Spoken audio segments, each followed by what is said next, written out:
going on, guys? Good morning, happy Saturday.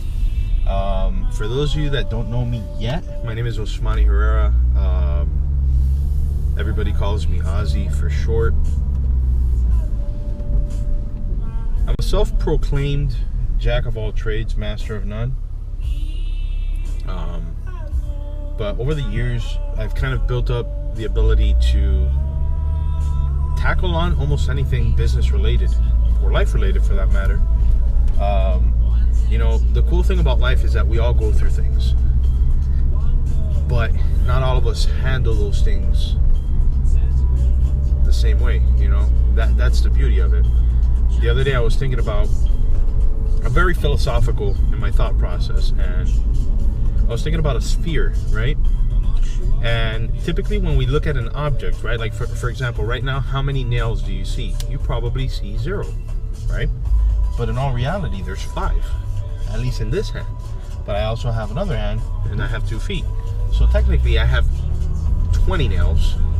But then again, you could also understand that behind me or around me are houses that have millions of nails combined, a different type of nail. So everything has to do with perspective, right? So I have, a very, I wouldn't even call it out of the box thinking, because everybody's trying to go out of the box. There's so much shit happening in the box that we fail to realize. And then when we point it out, we're like, oh shit, So it's, I don't know. My channel's gonna be scatterbrain, like straight up. That's my life in a word, scatterbrain. But I just had an idea pulling out of my house, right? And I want to start a series or multiple series called Let's Talk blank. So for example, what do I do for for a living? Well, my let's say my strength, right, is business strategy and marketing. So I want to start off with Let's Talk Marketing. Okay? So let's kick it off. So welcome to the official first episode of Let's Talk Marketing with me, this guy, Osmani Herrera. So marketing is something that everybody does on a daily basis. It's not only done in business, it's done in your personal life. It's also done in your relationships. It's done, anything you could think of involves marketing, right? When you want something, as a child, you have to market. Like when you're a little kid and you want a new toy, you have to literally market to your parents why you want that toy or why you need that toy. So marketing is something that's fundamental in all stages of life, not just in your professional life. So I think it's very important that we talk marketing as a whole. So it's going to be an interesting ride, right? Because this is just episode 1. But kicking it off with episode 1, it'd be cool to see, why I'm even in a position to talk about marketing, or what I've done over the course of the years to offer you guys value when it comes to marketing in general. So let's start off with my age, right? Not that it matters, but it'll give you a little bit of an idea of how long I've been doing this for. So I'm 31 years old. I just turned 31 last November. And by the way, today is February 2nd, 2019. And the first time I professionally started doing marketing was when I was 19 years old. So that was an interesting time. But I'll take a quick backpedal to when I was a kid. So I grew up in the era of Pokemon cards. And as a kid, my mom bought me the, I think it was like Hasbro was the brand. She bought me a Hasbro Pokemon card trading guide. It would have the value of the cards, and then, you know, it would basically tell you, oh, how much this card is worth and what condition, etc., etc. So, you know, I joke around, jokingly I say, what a mistake did she make?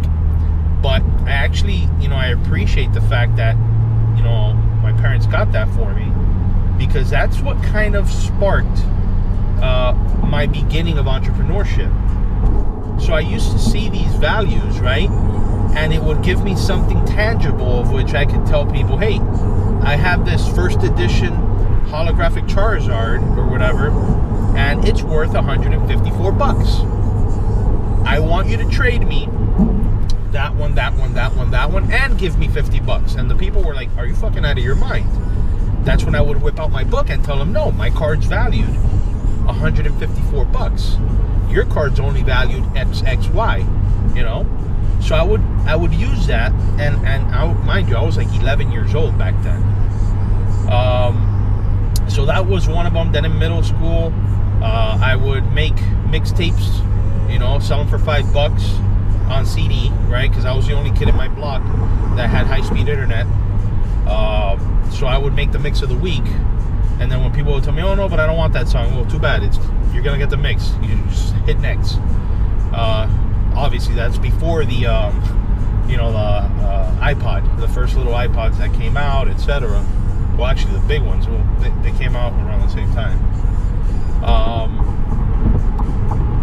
But I do recall the MP3 player segment was a very interesting one, because I was like 14, 15 years old, and I was trying to figure out a way to sell MP3 players. However, unfortunately, I really never had a mentor for business. My parents weren't very entrepreneurial. My dad did have his own business at one point, a couple times actually. You know, one of them was lawn service, the other one was automotive mechanics. But he never saw anything completely through to fruition. He would kind of just like plant the seed, grow it a little bit, and then give up. That's what happens to everybody. So with that being said,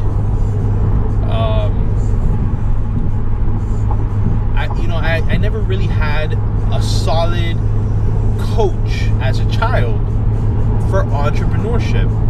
And maybe through these series, right, we can help teenagers start early to start establishing themselves as successful or versed entrepreneurs. So back to the time when I was 19, right? See, remember Scatterbrain? So back to when I was 19, I got a call from one of my brother's friends saying, hey, I know you're good with computers. We run a tire store, and we sell tires and wheels on the internet. Are you interested in coming in to learn and help us with our eBay store? I said, sure, why not? I was unemployed, I had no money. They offered me, I think it was like $9 an hour. Back then the minimum wage was like $6 and change. And I'm sorry guys, I'm sniffling or whatever, I have allergies, and until I get to the office I can't take my allergy medication. So they offered me the job, I said yes. I went in, and they were doing okay. I mean, back then eBay fees weren't as aggressive. You would just pay for a listing, and that was that. You wouldn't pay a final value fee.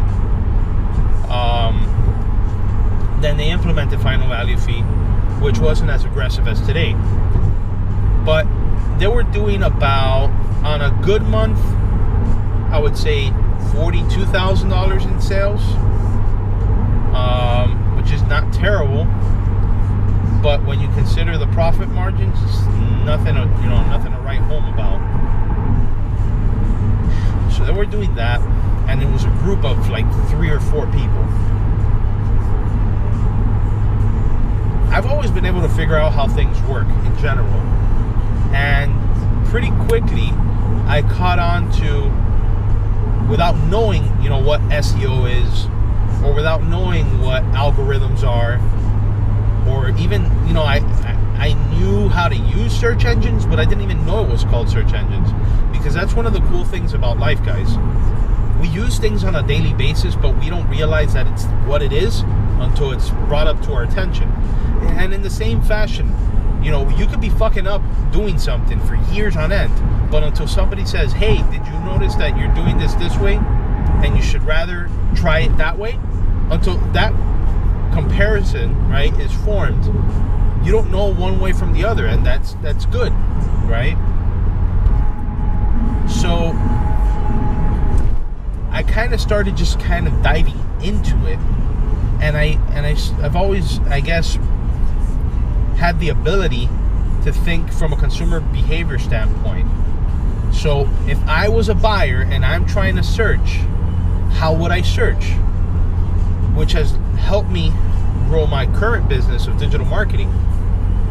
But back then, I was just doing it because it was, my intuition was telling me to do so. So I would hear people around the office mouthing off the tire sizes. And I'll give you an example of my current car. My rear tires are a 265/35 ZR19. So 265 is the width, the 35 is the profile, and the 19 is the rim size. The ZR is the speed rating. R stands for radial, and Z is basically a speed rating appointed to tires that can tolerate, I think, or handle more than 149 miles per hour or something along those lines. But somebody else in the office might just call it a 265/35/19, or some people might look for it as a 265/35 R19. But now, getting very technical, some people just put the numeration, right, the numerals all together, 265/3519.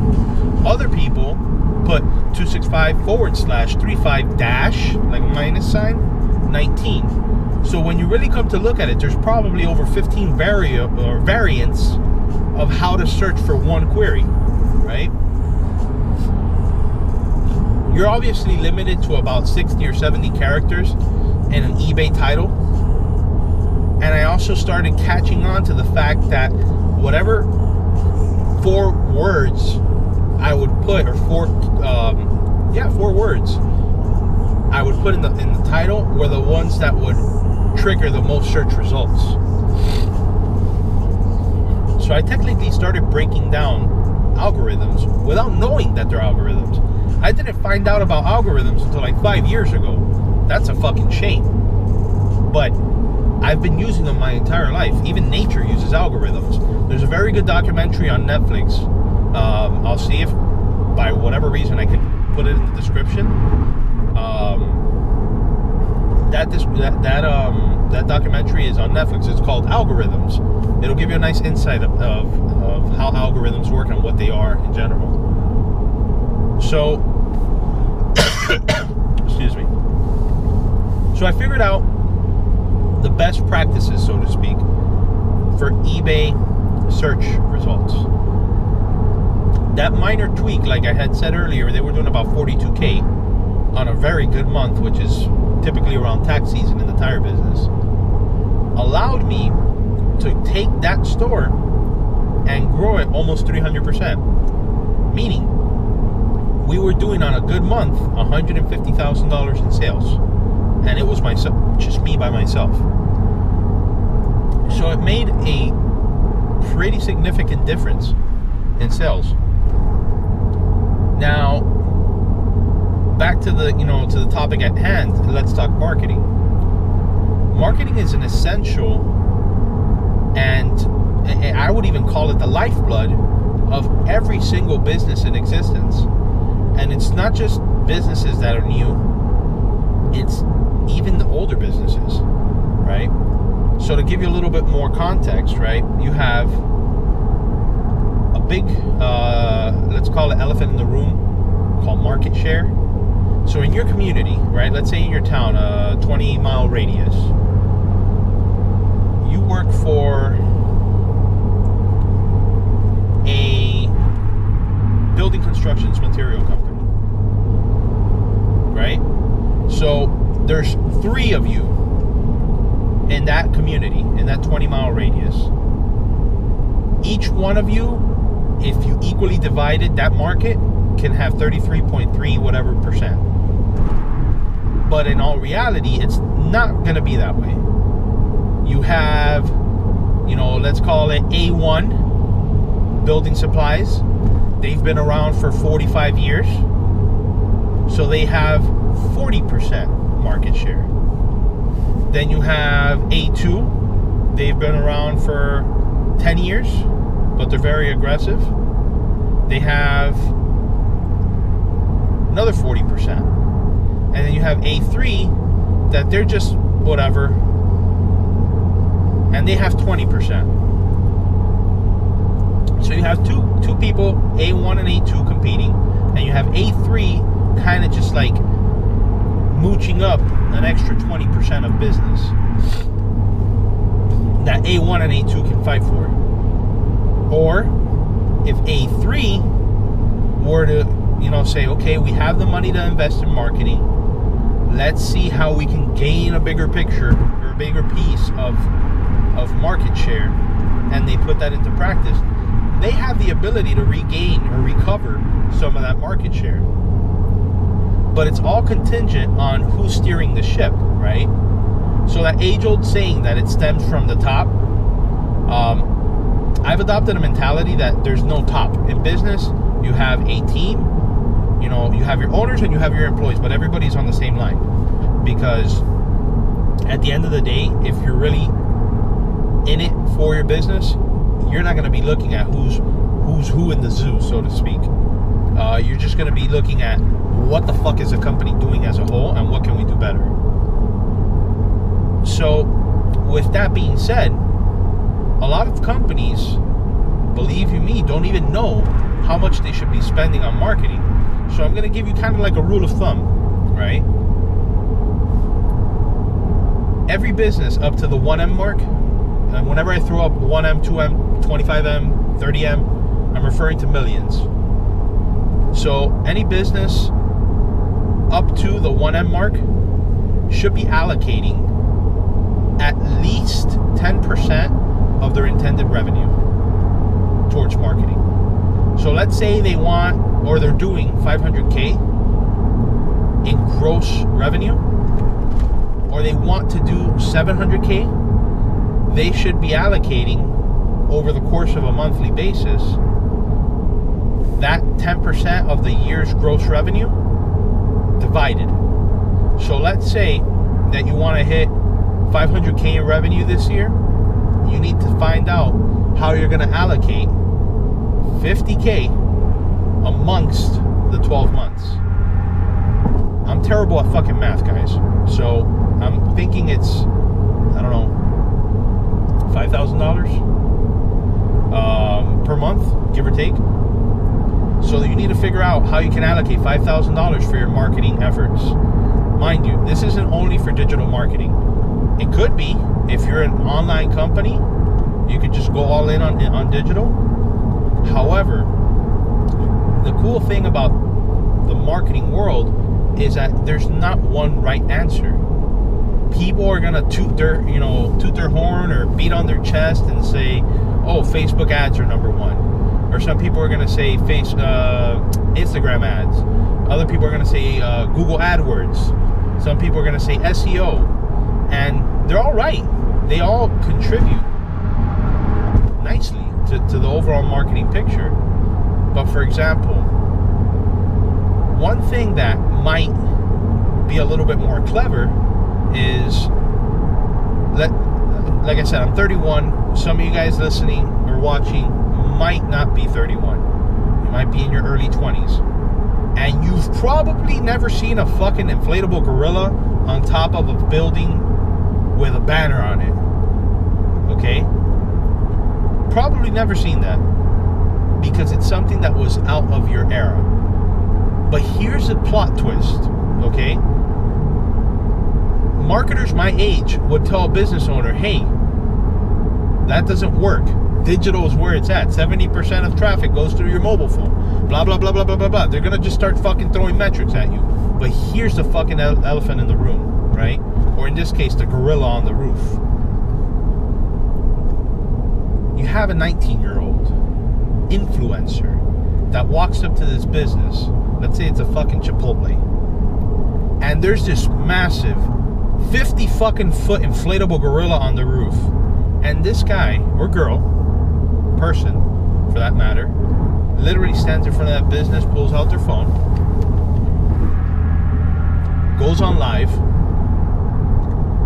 records it, and they say, I can't believe what I am seeing. I am literally outside of Chipotle, and there's a 50 fucking foot gorilla on the roof. You guys have to come see this. To go back to where I was before I was almost hit by a motorcycle driver, they put that up, and all of a sudden, that gorilla on the roof brought them an extra 20 customers, which in turn, those 20 customers might have done the same thing that that first person did and brought them another 10.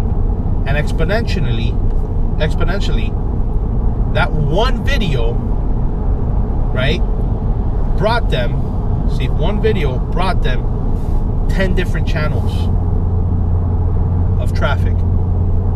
So we're living in a very interesting marketing climate. That's why when people ask me, oh, what's the best way to market my business? Where can I put all my money? I tell them, you can't. You need this. You need this. You need this. There's a holistic marketing approach. Also, events, face-to-face, going out to, conventions. That is not dead. But what people are doing is dead, which is they don't give a fuck. People don't care. People think that if you build it, they will come. That is so broken. And I need to make a video about that. If you build it, they will come. It's so broken. It's such a fucked up, flawed perspective. No. You could build the hottest nightclub in the middle of the fucking desert. And just by building it, no one's going to show up to that shit. You might get one, I don't know, a gecko or some shit in the middle of the desert that shows up. But unless you tell people about what you do and why you do it and how you do it and et cetera, no one's going to give a shit. Honestly, no one's going to care. So, hang on guys, I'm getting ready to get off of my exit. I think we've covered a little bit about, the first episode for marketing, and Let's Talk Marketing. Got a good solid 20 something minutes in it, and I'm gonna try to do at least one video a week. I can't promise it because I do have a 2.5-year-old. I do have my full-time job. On top of that, I have my digital marketing agency, and then on and off I do produce content for you guys. So one thing I do want to ask is, make sure to follow me on Instagram. My username is at Stop Being Stagnant. Same thing on Facebook, at Stop Being Stagnant. And I'm gonna try to, more often put these videos up for you guys. One thing that I would greatly appreciate though is that you provide me with questions. Those are going to be the best. That's going to be the best way for this, guys. And it's it's an open-end channel. Let's talk marketing, right? Or let's talk business, or let's talk relationships, or let's talk health. Whatever it is, everything contributes to the greater good of Stop Being Stagnant, which is basically one thing that I've tried to adopt in my life to achieve as much as possible. Because, guys, let's face it, we only have one life. When I was 18 years old, I wrote a quote, not a quote, but kind of like, putting my thoughts on paper. And it read something along the lines of, I don't remember verbatim, but it read something along the lines of, when we are born, we are metaphorically handed a blank canvas. We can choose to either paint a masterpiece or a disaster. But ultimately, we need to be conscious of the fact that we only have one canvas. So as we go on through the years of our lives, we need to be careful as to what we put on our canvas. basically the events of which we give importance to. There are going to be events where we could kind of paint over if we made a mistake. However, there are going to be some events that are so strong that had we not chosen them, it wouldn't have affected our canvas. But when we do, there's no way to paint over that, and it's forever going to be a part of it. But ultimately, the most important thing is that we always have to be conscious that we only have one canvas. And with that being said, guys, I look forward to you guys subscribing. Please hit the like button if you got any value from this video. And I would greatly appreciate you sharing this video on your social in order for me to start growing my channel to continue to be able to provide you guys with as much value as possible. Thanks.